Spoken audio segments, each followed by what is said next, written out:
Girl with the Pearl Earring by Tracy Chevalier. Read by Isla Blair. My mother did not tell me they were coming. Afterwards she said she did not want me to appear nervous. I was surprised, for I thought she knew me well. Strangers would think I was calm.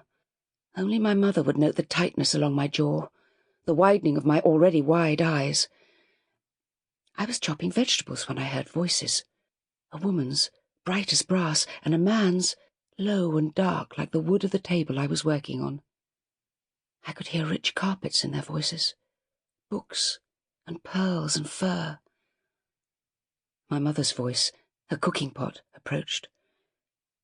I pushed the leeks I'd been chopping into place, then set the knife on the table, wiped my hands on my apron, and pressed my lips together to smooth them.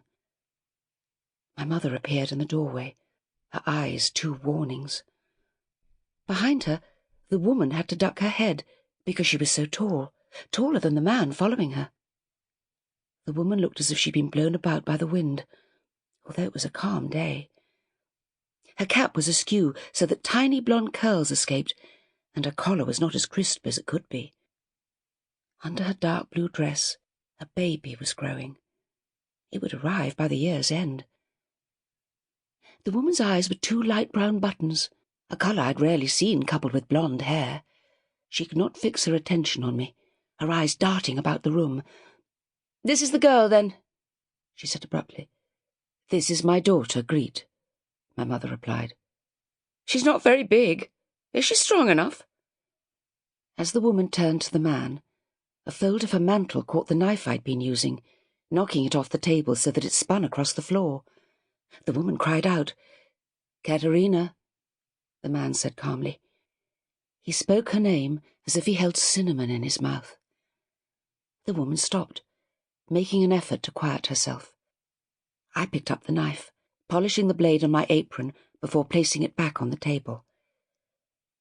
The man was watching me, his eyes grey like the sea. His expression was steady, in contrast to his wife's, which flickered like a candle. He had no beard or moustache, and I was glad, for it gave him a clean appearance. His hat pressed into hair the red of brick washed by rain. "What have you been doing here, Griet?" "Chopping vegetables, sir, for the soup." I always laid vegetables out in a circle, each with its own section like a slice of pie. There were 5 slices: red cabbage, onions, leeks, carrots, and turnips. I placed a carrot disc in the centre. "I see you have separated the whites," he said, indicating the turnips and onions, "and then the orange and the purple. They do not sit together. Why is that?" "The colours fight when they're side by side, sir."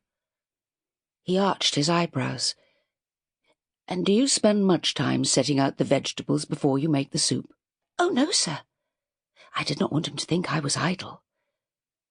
My sister Agnes, peering round the doorpost, had shaken her head at my response. I did not often lie. I looked down. I climbed the stairs to see my father.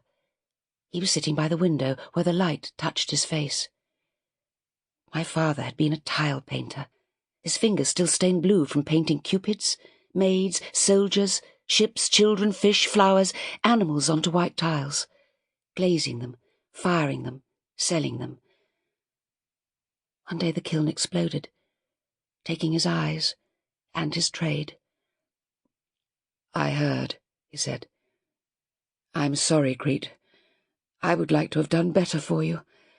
But he's a good gentleman and fair. He will treat you well." He said nothing about the woman. "How can you be sure, father?" "Do you remember the painting we saw in the town hall a few years ago, which Van Ruyfen was displaying after he bought it? It was a view of Delft, with the sky that took up so much of the painting, and the sunlight in some of the buildings. And the paint had sand in it to make the brickwork and the roofs look rough," I added. "And there were long shadows in the water, and tiny people on the shore nearest us." "That's the one." I remembered thinking that I had never seen Delft the way the painter had. "That was the painter, Vermeer. That was Johannes Sample complete. Ready to continue?